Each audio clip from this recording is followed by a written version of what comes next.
Welcome to the Super Gamer Podcast. Welcome to the new Super Gamer Podcast, episode 110.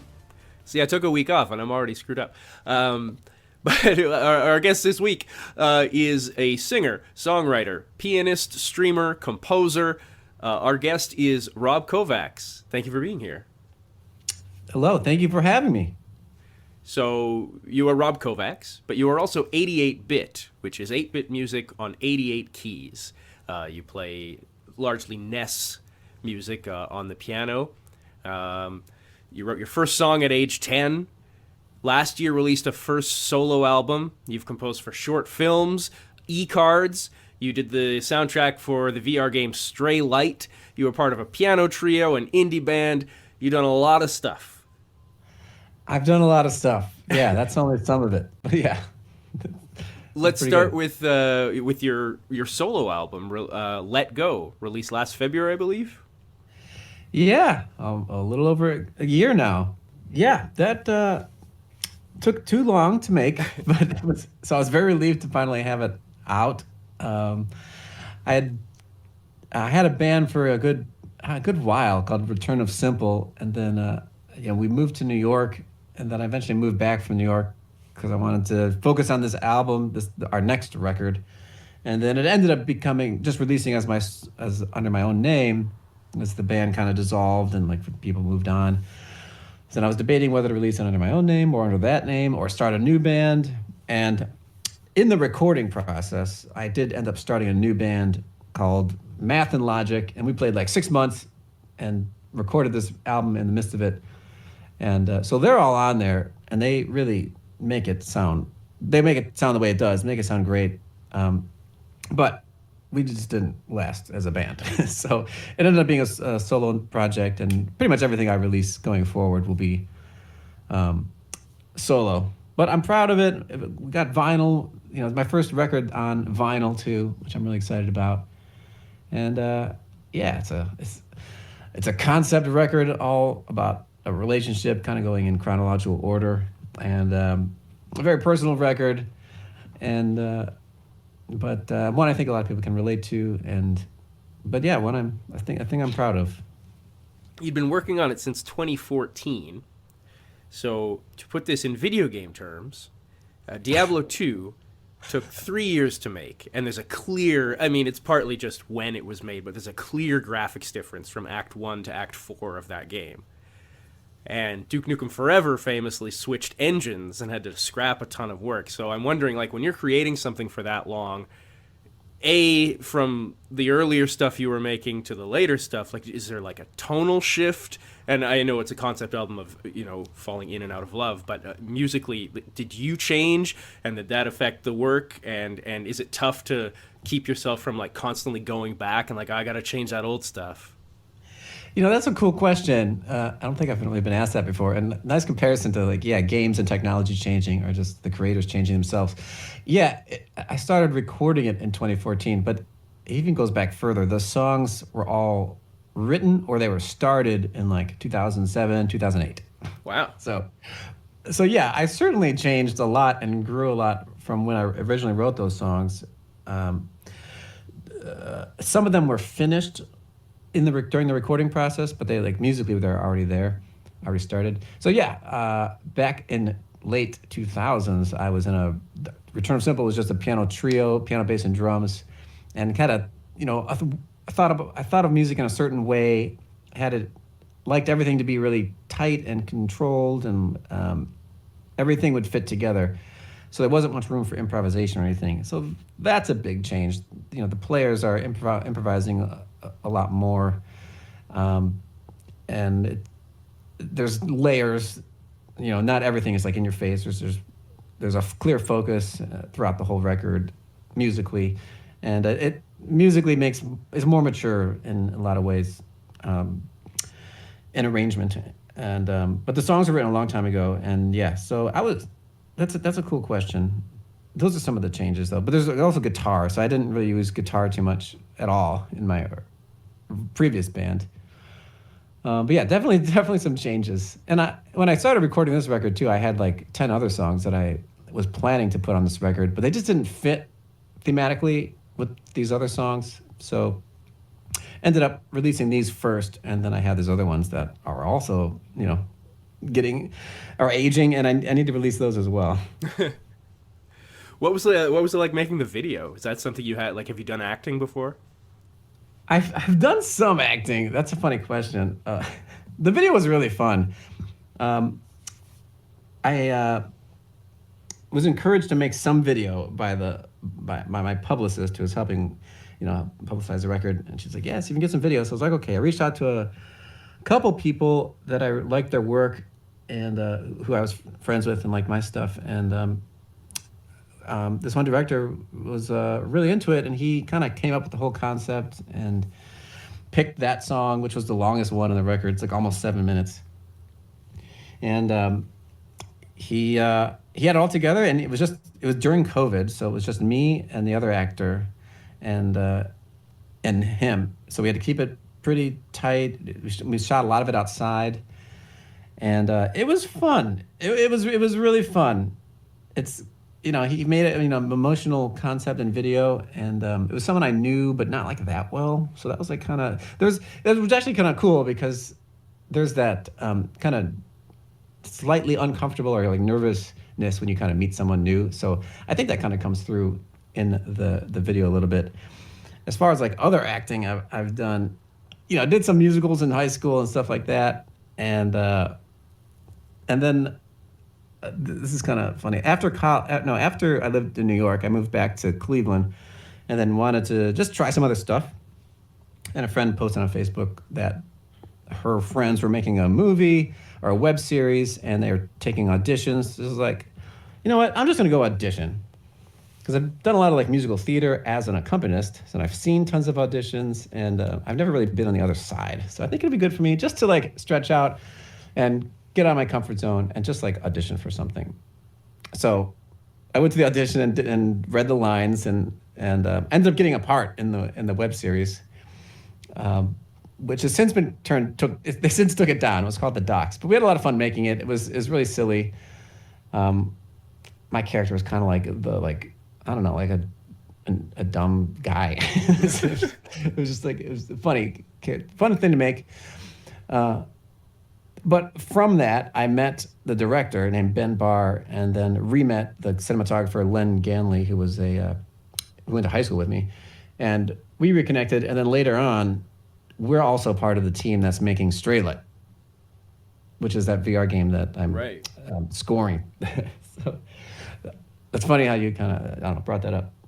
So Well, all can I comes ask back together. what parts did you play in what musicals? My first musical ever was Into the Woods. You're asking questions that never been asked, so nice, nice Well, good, job. thank you.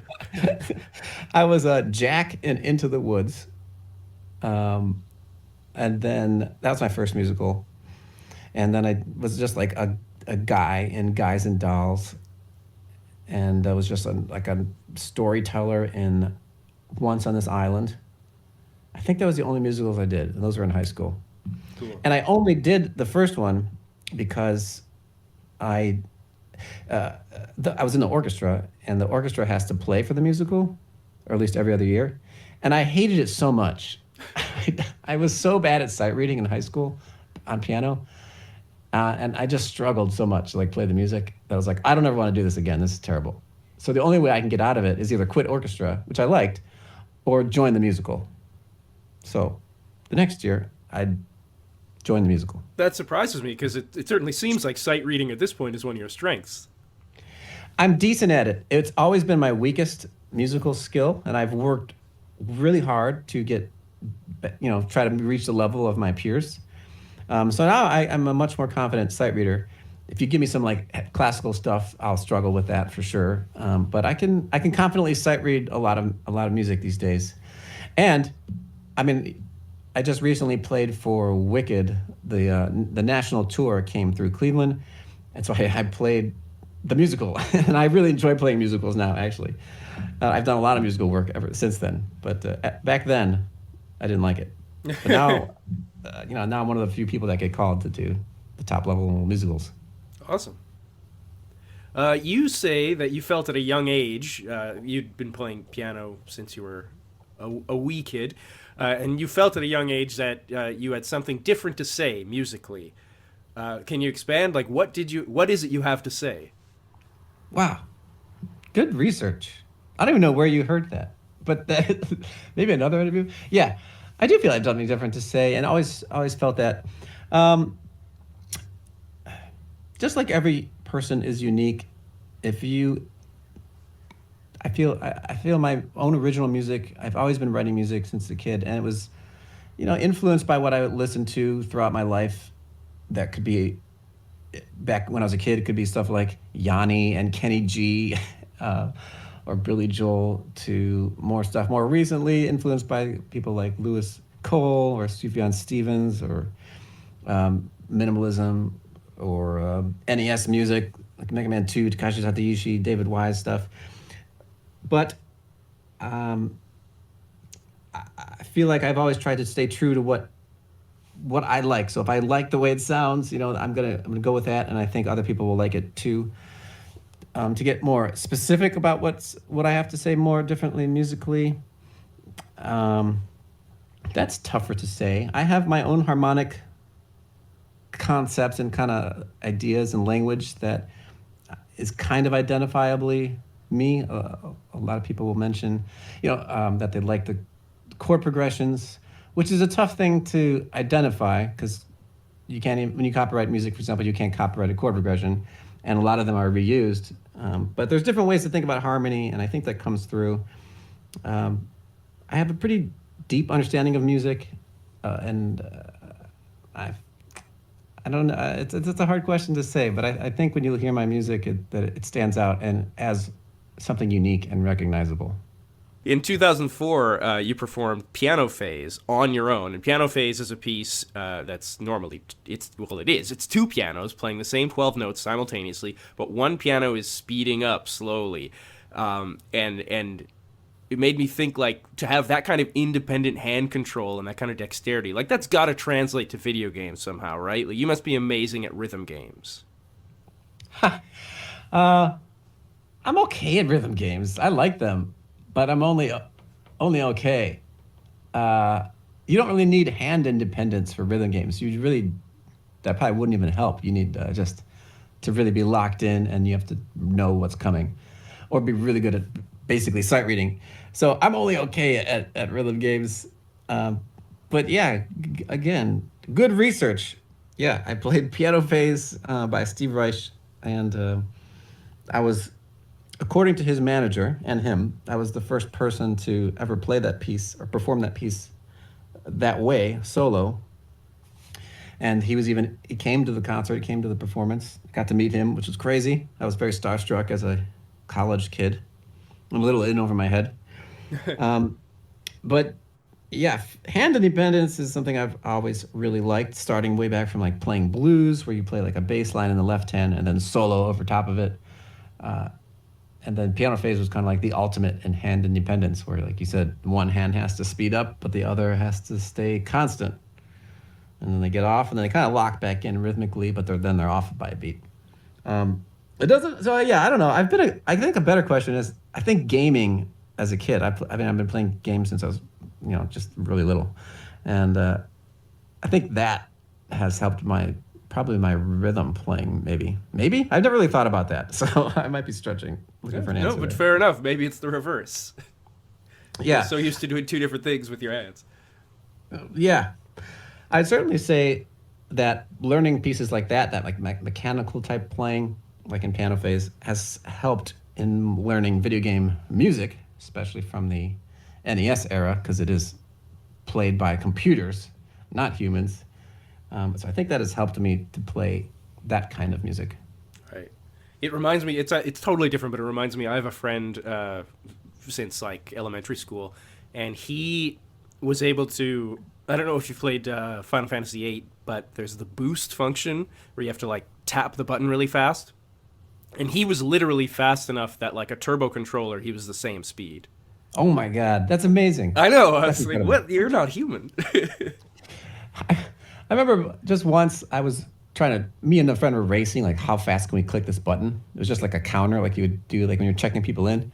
and he was like the door guy at this place I played. I was like, all right, let's race, and we were pretty equal. Like I didn't have any like from playing piano. I kind of thought like, oh, I'll be faster than him, but not really. We were pretty equal as far as just tapping a button. You have an Everything You Know Is Wrong shirt. And I was so excited. I was going to say, I love Weird Al. And then I found out that it's actually a Marble Madness level. Yes. Yeah. I had that shirt made by a friend of mine. I kind of had that idea. I was like, hey, will you help me make this shirt?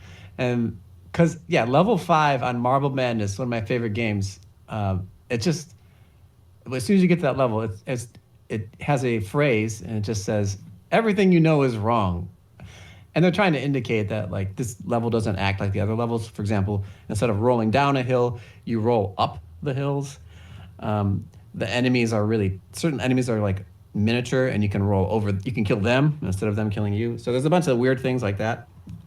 I just always thought that phrase was just like so menacing and funny. So to me, so anyway, yeah, that's my shirt. That's my Marble Madness shirt. Then people were like, oh yeah, Weird Al. I was like, does he have a song like that or something too?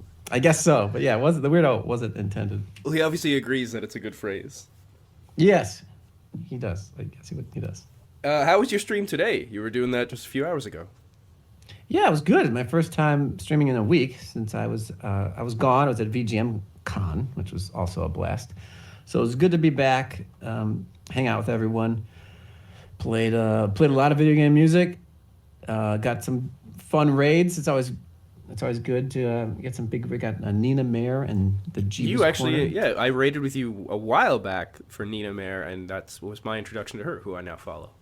Oh, really? Yeah, Yeah. she's great. She's Yeah. a phenomenal player. So I think this is the first time her rating me. Oh, cool. So yeah, it's always fun when it kind of comes back around. You get to play them a song. I ended up playing her Nightmare on Elm Street a bit from the NES, Oh, very cool. tying in with her name. But yeah, today's stream was fun. It was just good to get back out there playing. I really enjoy streaming. Like it's such a unique way of playing music. You have the audience like right in your face the whole time. Like you can see what their thoughts are while you're playing. That's because they'll put them in the chat, which is unique. Normally, you would never get that like at a live show. If people have thoughts, they'll tell you after the show. It's like, hey, I really liked when you did that solo there, but something like that. But now you can see it real time, or you can watch the VOD and like look back and like see how different parts of your performance are responding, or how the audience is responding to different parts of your performance. It's a really cool tool for that alone. Yeah, and you got really into it, with the pandemic, understandably, like a lot of musicians or performers have. You were just at, as you mentioned, VGM Con. You were at GDC before that. Is it weird getting back in the rhythm of, live events? It feels so good to get back to it. The first thing I played post-pandemic the pandemic was still happening, but post everything shutting down was PAX West, which is also the biggest VGM event I've ever played. And so the combination of that and just playing for people again with a real audience and hearing real applause and the energy of people in seats, it just felt so great and gave me an even greater appreciation for the ability to perform for real people. Even though you don't get that immediate response. You mean live? Well, you were saying how with the Twitch you can see people's thoughts, right? Oh, yeah, that's just a unique thing about streaming, Right. which I learned about. But no, Twitch is really fun. If I would choose, there's benefits of both.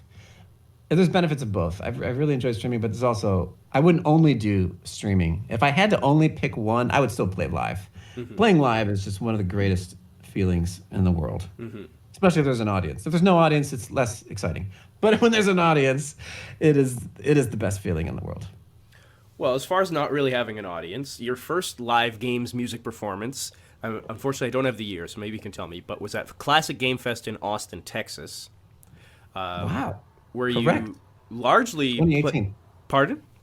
2018. 2018, where it sounds like largely, not much of an audience there, but you did meet DJ Rockman and Mega Ran, and then you even got to go on the stage with Mega Ran later. Can you talk about in those early days of the gaming music for you, like what their support meant? Wow, who does your research? That is really good. Thank you. Yeah, it was a very small audience because I played like early on a Sunday at like 10 a.m. I think I was first that day. Uh, Classic Game Fest also is like the first con that I ever played at. So they're the first one that booked me. They're all the way in Texas. I don't know anybody in Texas really, a couple other than a couple friends. And Houston. No, they're in Austin, Texas. So yeah, I didn't know anyone, and my girlfriend at the time came with me. So and a couple other people lived there, came down, but and like a couple people knew. I had a couple people knew or saw that I was coming, and then they looked up my stuff and they were excited to see me play. But yeah, it was very small, and I was very nervous because it was the first one, but it went really well. And one of the first people to come up to me afterwards, well, after I played, I was like, oh, you have this like unsure feeling because you made a bunch of mistakes, and it's like I don't know if that was any good or not. But the first guy to come back up to me was DJ Rockman, and he was like, oh man, that was awesome, that was so good. I've never heard you before. We got to get you out to PAX South and the Mag West stage, and get you out to South by Southwest. And he's like, that was so good. Give me all your info, and we'll connect. And so just having that all of a sudden, like hearing that praise right after you played meant so much. It's like, oh, cool. Someone I don't even know, like, is enjoying what I did. And I got a bunch of other compliments from other people. And yeah, Mega Ran, I got to meet him too. I had heard of him. I really didn't know his music too well, but I'd heard of him, and I saw that he was on the bill. So I was like, I'm gonna, get familiar with his music a bit more. So I tried to listen to everybody on the bill too, the Returners and the Descendants of Erdrick, who I love, and so I learned like one of his songs, and got to meet him. And before he was like during the day, I was like, hey, I noticed you don't have a band or anything. If you want any keys or anything, I learned some of your stuff. I can jump in on stage with you. And he was probably a little skeptical, but he's like, yeah, okay, I heard you're playing, and you're really good. So yeah, how about you jump on stage for a freestyle? So that's where he just freestyles for a song. So there's a beat playing, people hold up stuff in the audience, and he just makes a rap on the spot. And it blows me away every time he does it because he's so good. And yeah, I jumped up on stage and just played some chords to this beat, and ended up staying for the last song, which was Splash Woman. And that was the start of our relationship. As far as the second half of your career, question, how did they help in my career? He's been so helpful and like such a mentor. He took me on tour with him in 2019 up the West Coast with him in Sky Blue, which was just a blast. Mostly just played, kind of backed him up, and did get a little solo in there somewhere. But it was just so fun. He invited me to PAX West. He invited me to do collabs. I'm on a couple of his records. Let's see, Materia Collective remake, or rather Materia, Black Materia, the remake. His latest album, Live 95, which charted on Billboard, which is awesome. We did the Forever Famicom remake, or not the remake, the Diamond Edition. So he's been just so supportive, and to have someone of his level and talent and success supporting me has really been incredibly helpful, and I'm incredibly grateful for him and his support. Cool. So you, as a kid, am I wrong in that before you had a console, you had arcade cabinets in your home? Correct. That's pretty wild, especially, because that would have been what, like 80s? Yes. Sorry. I don't know if you could hear that. My fan, or the heater started to go on. So Your parents must be big gamers then. No, they are not. I don't even know why they have them. I've always kind of asked this question, but yeah, I just grew up we had like 9 or 10 arcade games, and they were just there from what I remember. So I started playing when I was like 3. And the first game I really remember was like Super Pac-Man, which is... You must have needed a stool. Oh yeah, we had little crates. I would just stand on a crate, like those like milk crates, right. Plastic things. Yeah, and they're all free play and everything. So we just go in the garage. They were in the garage in the basement, and I would play and play with friends, and we had Centipede and Donkey Kong Jr., yeah, and Popeye. And Super Pac-Man, that was one of my favorite ones. I have like a distinct memory pretty early on, like of like learning that if I in Super Pac-Man, if I get the yellow pellet and get big and hold the fast button, I can like get all of the apples if I just take this route, and I can keep doing that route every level pretty much. And then the levels get harder, and it's like, okay, I have to find a new route. That I feel like I credit that game for like teaching me pattern recognition pretty early on. Cool. So I'm surprised to hear that your parents aren't big gamers, but I do know you, that they're not really into video game music. So how do they feel about 88-bit? Have you converted them at all? A little bit, yeah. Yeah. My dad is a lawyer, so he comes from that very practical background and like self-made man type attitude. So they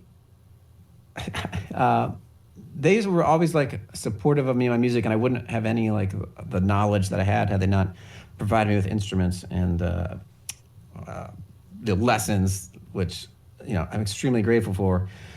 And but they were always very like, we don't, you have to get a real job at some point. You have to have like, something reliable. Like, okay, when I wanted to go to music school for college, that was that was an issue.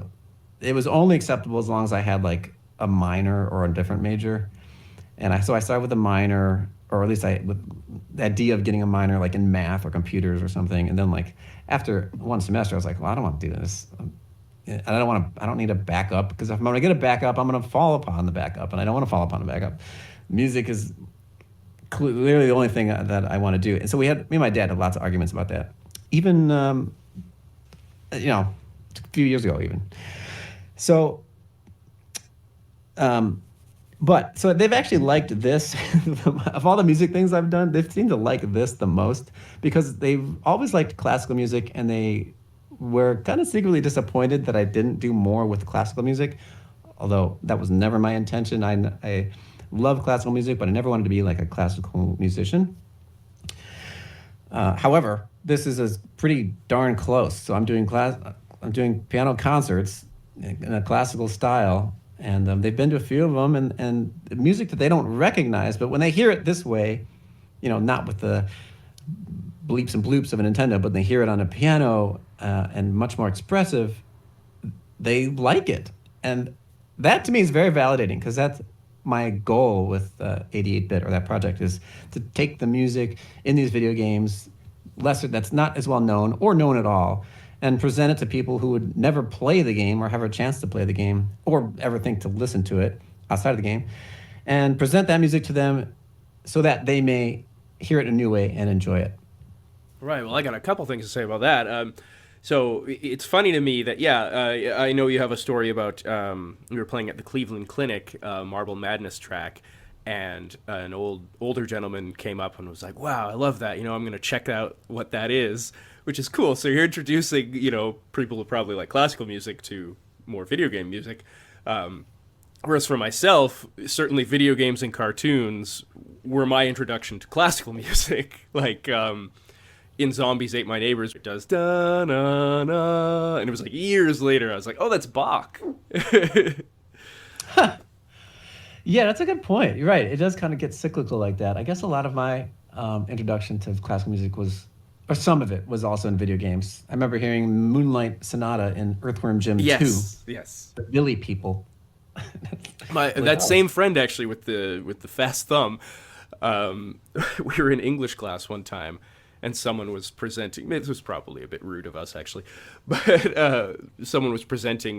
We all had to bring like a musical piece we liked. Someone put up Moonlight Sonata, and my friend kept going like, ammo.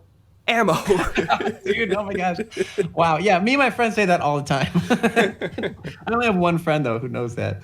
Ammo. Yeah.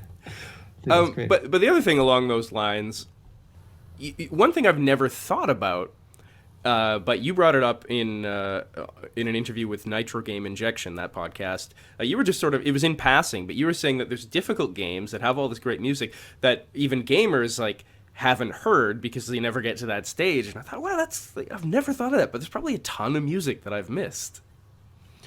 Yeah, yeah, it's me too. Like Marble Madness is a great example. There's 6 levels.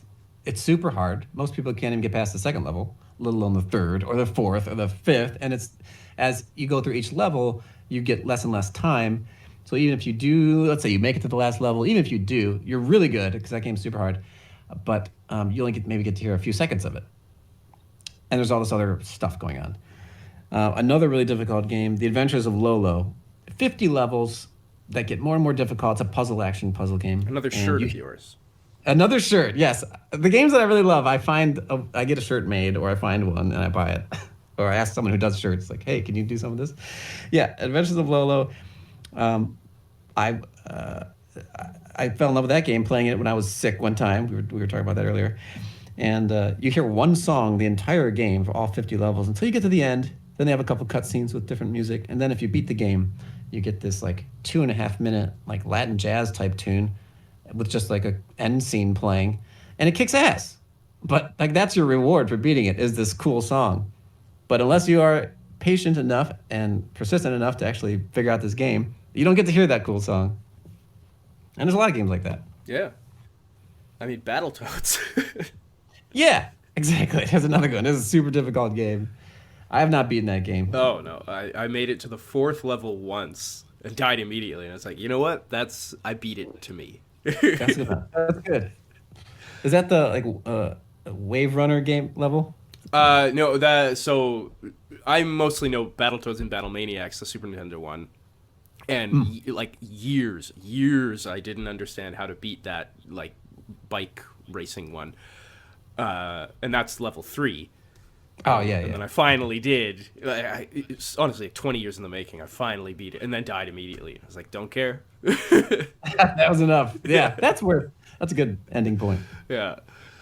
So for these 8-bit tracks from NES, you've said before, they're 8-bit tracks that were, they're made on a computer. They're not meant to be played acoustically by humans. There's things going on that humans aren't playing. But I mean, a lot of people play gaming music, so I'm wondering what you mean. Can you expand a bit when you say, like, it stretches what's possible to be played on piano? Great point. Yeah, so one of the first bands to even play specifically NES music. All right, well, I'll backtrack a bit. So video game music that we hear now is just basically recorded music. And, well, a lot of music that is current today is almost all made with some sort of MIDI or some sort of computers actually, like, creating the sound. But that was pretty revolutionary back in the 70s and 80s, where it was called computer music, where humans aren't actually producing the sound, a computer is producing the sound. And video game music is really one of the first examples of computer music being mass consumed. There were composers who were making this stuff, but it wasn't like, hitting the charts, or a lot of people weren't hearing it necessarily. So video game music was one of the first examples of people hearing computer music. And what's unique about that is that a computer can play notes as beyond human capability, beyond human understanding even. It can play it. It can leap all over the place. Whereas, like, if you try to do a bunch of big leaps vocally or like on a clarinet, it'd be difficult. There's also range limitations. Computer has its own limitations, mostly memory based. Also, tuning can be an issue. But it can do things that humans didn't have to worry about, and so composers could write music that they didn't have to worry about human playability. To your next point, like, well, yeah, people are playing video game music. A lot of what people play isn't so much the NES stuff, that early, or the Sega stuff. A lot of it is, people do play that too. But a lot of the video game music cover stuff that you see now is more current, which is just kind of recorded music and much more playable. But the bands that were doing like the NES stuff, like the Advantage, they're the first band I ever heard. They were really good, and they were doing really, really difficult stuff. They were playing it at tempo. It's super syncopated. It's super fast. It's not unplayable, but it's very, very challenging. And you might hear some other bands that try to do this stuff, and it could be a little sloppy, and it's because it's really, really hard. And the Advantage worked out well because they had 2 guitars. They played 2 of the square waves usually. The bass player usually played the triangle wave, and then the drummer kind of did his own thing. What makes it exponentially difficult on piano is that I'm trying to play all three parts on piano. So all the syncopations, all the notes, all tied together on one instrument. So that is unique. No one else certainly plays my arrangements at least, but I'm playing songs that I've never heard anyone else cover before, at close to tempo as I can, and it's definitely stretched my playing. I've never played stuff like this before, and it's changed the way it's increased my ability at the piano greatly just by learning this stuff. What's the hardest gaming song or soundtrack that you've attempted? Oh, they're all so hard. Marble Madness comes to mind. Level 3 intermediate race comes to mind. There's a technique there where that I've never done anywhere else, but I tried to imitate a quarter tone tune, so a notes in between notes on the piano. So you can't do like a quarter flat, or half flat rather. You can't do microtones. But so end up playing like two notes together, a half step apart, and then letting go really quick. And that technique was really, really, really difficult. The Mega Man 2 stuff is super fast and super difficult. Metal Man right now, I don't have it recorded, but I play it live. That was one of the most difficult things because you just get super fast. And everything is syncopated. It's like Bach on steroids, where you have individual lines, but rhythmically it's way fast and way syncopated. And then your hands are all stretched out too. So both. You got the bass in one hand, you got the melody in the other hand, and then there's a middle voice, a counterpoint voice that I'm using like my thumbs in the middle to try and play and bring out. Metal Man is probably the hardest one, and it might not sound the hardest, but it's one of the hardest. You sounds like you're getting closer to 400 at this point, but certainly more than 300 NES games. And one of your goals with 88-bit initially was to try to arrange and play the soundtracks of every NES game. How far are we into that? Man, it's still a goal, but I'm nowhere near it. But at least by saying that, I gave myself permission to not be too particular about like what song I picked next or what game I picked. I was like, well, I'll just do them all. And so this one's cool. I'll start working on this one. That's kind of how I did Adventures of Lolo. It wasn't like a game I grew up with, but it was like, oh, this is really cool, and I like this ending song. And it's not too long of a soundtrack, so I'm going to arrange this one. Rather than being like, well, I have to do Mega Man 2. That's my favorite. So I'm not going to do anything until I finish that. So it kind of freed me up to just say that. In reality, there's no way I could ever do every NES game, which there's like 684. So I'm nowhere near it because they're so difficult too. And then what I didn't really anticipate. I started doing more collabs and do a good amount of live performing. And when you're practicing for live performances and or traveling to different places, it takes up a lot of time. And so the time, I don't have as much time that I can devote to just transcribing and arranging as I really would like, because I really love doing it. Every time I sit down and like transcribe a new NES game or song and like try to figure it out and arrange it, I love it. I absolutely love doing it. So I would like to do them all, but probably won't. As far as Mega Man 2, there was a local band where I am, Winnipeg, and Electro Quarterstaff was their name, and they're like prog rock sort of metal. But they did a cover of Dr. Wily, and it got to the point where at their shows, people were just like, Dr. Wily, and they hated it at that point. They're like, stop asking us to play that. Did they do other video game songs or just that No, one? it was just they just did that one. Like they had originals otherwise. Yeah, that's funny. I have a similar experience. When I was in high school, my band had a bunch of original songs, and we had the idea to do a Super Mario medley. And of course, that was our biggest hit. This is 1999, and every show we had to play that, and people would ask for it, and to the point where it was like, oh man, but we've got these other cool songs too. But I mean, you're playing something, especially then, like that no one else is playing. No one else is playing video game music, and it just connects with every single kid in the audience. So yeah, I can relate. How did you become, and tell me about, a Nintendo World Championship semi-finalist? I think you were 11 at the time? I think I was 8. 8. I Okay. was Oh, you were in 8. the under 11 category, I think. Yeah. Wow. Your research is just impeccable. The questions you're asking, these are really great. Um, yeah. So, do you remember the movie The Wiz or The Wizard? I don't know if you don't remember the movie The Wizard, but I there's a know movie called of The it. I Wizard. don't think I ever saw it. So the Nintendo World Championships are based off that movie with I can't I'm blanking on his Is it name, but Fred Savage? yes, it's Fred Savage. Thank you. Fred Savage is a little kid, and there's this other kid who's like a Nintendo genius and whatever. They go to this Nintendo competition and try to compete against other kids. And the Nintendo actually made this happen after the movie came out, and that's also the first movie I ever remember seeing like in a theater. I might have seen something else, but that's the first one I remember seeing. So anyway, it was coming to Cleveland, and I was like, my mom let me know. I was like, oh my god, that sounds awesome. I want to do that. And they're like, okay, well, you're going to play these 3 games: Mario Brothers, Tetris, and Rad Racer. And I didn't have Tetris or Rad Racer, so like that was like an excuse. I got 2 extra games because of doing that. So that was sweet. It wasn't even like my birthday. You didn't get games outside of Christmas or your birthday. Right. So that was exciting.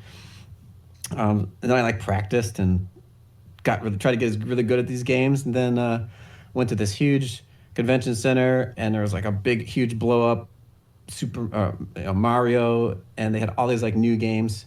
They had an arcade version of Mario 3, which wasn't even out yet, which I got to play. I mean, as an 8-year-old, it was the best thing in the world. It was just all video games. I wish they would do that again because Yeah. it was so fun. I My mean, I friends guess came esports too. are kind of that. Yeah, you're right. Esports are kind of like that. Uh, but that's like more. I don't know. It's more intense. No, But this was like yeah, there's and I a think few for the other stuff time, like also. when I was 8, which wouldn't have been too much after that, I would have died. Yeah, it was just so fun. A Boy and His Blob. I played that at an arcade. Yeah. It was so wild. And then the competition itself though was super fun. You had a qualifying round, and then you had the quarterfinals, and then if you won that, then you made it to the semifinals. So like every half hour they would do another round, and anybody could play. So you had to be the top 7 to make the quarterfinal round, and then the winner of the quarterfinal round made it to the semifinals. So I made it. I kept making it to the quarterfinal round, and I kept losing. Kept getting beat, and I finally changed my strategy. Then my parents were like, "Okay, we got to go." And I was like, "Okay, one more try," and so the way the game works, if you've ever played the World Championships, you have to get 20 coins in Super Mario Brothers, and then it spits you over to Rad Racer. You have to reach like the second checkpoint.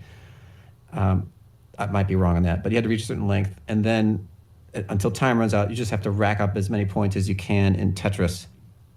And I still remember like my final play. I'm like, all right, I'm gonna change my path on Mario Brothers. I'm gonna go underneath and get the coins. Whereas before I was just like running over the top. I'm gonna go down and get all the coins, which makes a lot more sense. Right. Rad Racer, I think I crashed once, but did okay. And then Tetris was like, just went for the Tetrises, and I ended up getting pretty close to the top, and then got 2 long bars right at the end, and I won. And I was like, holy! Probably didn't say that, but I was like, oh my god, I was like so happy. And then that meant I got to come back the next day. I'm sure my parents were thrilled, but I got to come back the next day and compete in the semifinals, which was all the winners from Cleveland, who all the quarterfinal winners.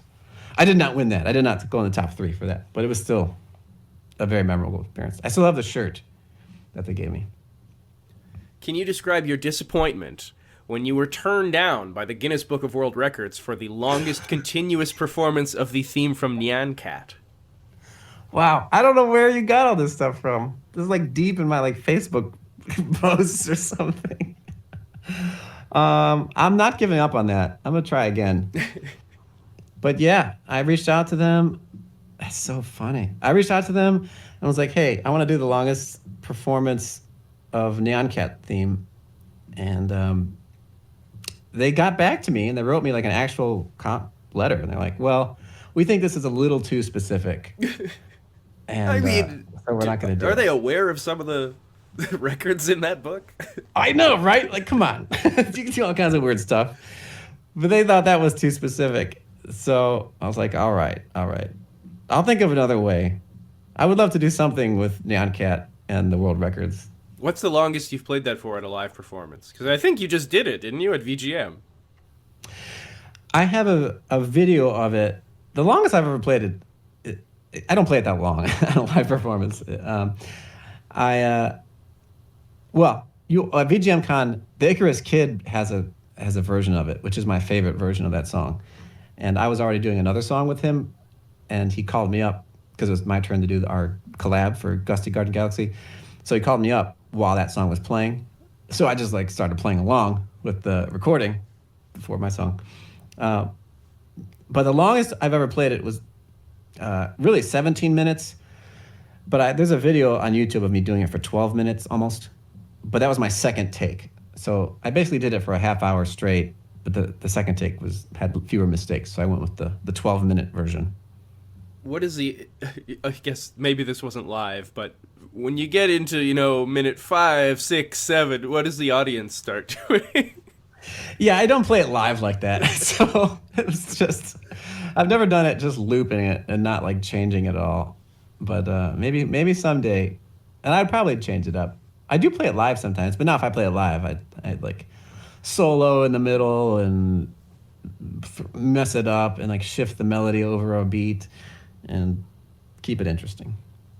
All right, winding down, but have you got a new Prophet 5 yet? No.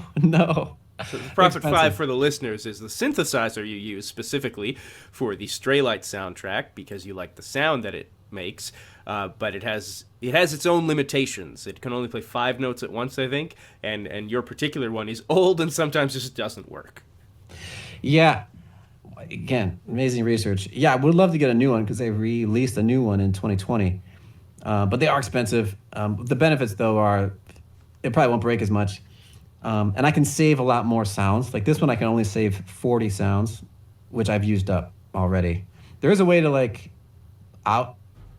save them on a cassette tape or technically any sort of wave recorder, so even your laptop. I've never gotten it to work, so I can't offload the sounds and import new ones. So I just stuck with these 40 banks.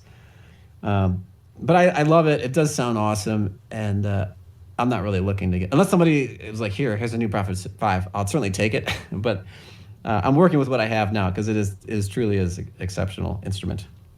So bringing it back to the NES, you've mentioned that some of the creativity that came from the NES music was because of hardware limitations. So is there any plus side to having an old broken synth? Does that bring out a certain type of creativity in you? Well, not the broken parts. That I just have to fix. Like the keys will break a lot, and I'll have to go in and solder them back together. That part's not interesting, but the 5-note limitation is kind of cool. So, for example, if you can play 5 notes at once, if you try to play a 6th note, so 3 notes in one hand, 3 notes in a third, in your other hand, the first note that you play will get canceled out, and you can I have used that to my. To affect certain times. So if you do a long arpeggio and have the release pedal down, on a piano, all those notes will ring, but on the Prophet 5, every 5th note is gone, so that you can get a cleaner sound that way, less overlap. Or you could do something switching back and forth. If I play 5 notes in one hand, 5 notes in the other hand, and I go back and forth, they'll it sounds like a flashing effect if they're going back and forth because they're immediately canceling each other out. So that's kind of cool. I think that's pretty neat. Cool. People can check out 88bit, Rob Kovacs, at 88bitmusic.com, twitter.com/88bit, twitter.com/Rob Kovacs, that's Kovacs music, twitch.tv/Rob Kovacs, and you have a Patreon, patreon.com/88bit. Rob Kovacs, thank you for being here. Thank you so much, Mark. This was an incredible interview.